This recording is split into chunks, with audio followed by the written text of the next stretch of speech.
सो बिना समय लिए इस क्लास की शुरुआत करते हैं और सवाल कर रहा है कि ये जो एक एक्सप्रेशन दिया हुआ है ये किस से विभाजित हो जाएगा, किस से विभाजित हो जाएगा ये हमें कैलकुलेट करना है।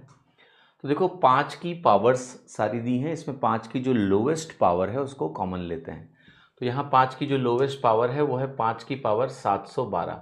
जब आप उसको कॉमन ले लोगे तो आपकी वैल्यू आएगी 1 + 5 + 5 स्क्वायर + 5 क्यूब।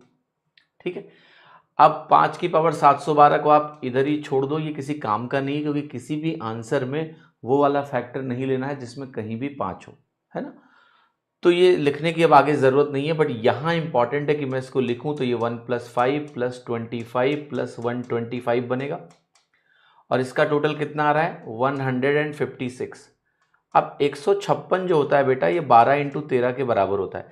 मैं इसीलिए बार बार बोलता हूँ कि सवालों में जो क्वेश्चन नंबर्स होते हैं या फिर कभी आप प्रैक्टिस कर रहे हो कोई रैंडम नंबर दिखे उसको फैक्टराइज करने की कोशिश किया करो। ठीक है, तो 156 का प्रोडक्ट बहुत सारे होते हैं बट ये प्रोडक्ट बहुत इंपॉर्टेंट है। 12 × 13, ये 6 × 26 भी होता है, ये 3 × 52 भी होता है, ठीक, ये 2 × 78 भी होता है एंड सो 156 का ये बहुत महत्वपूर्ण इंपॉर्टेंट फैक्टराइजेशन है और जैसे आप इसको ऐसा लिखोगे आपको 13 एक फैक्टर यहां पर दिख जाएगा।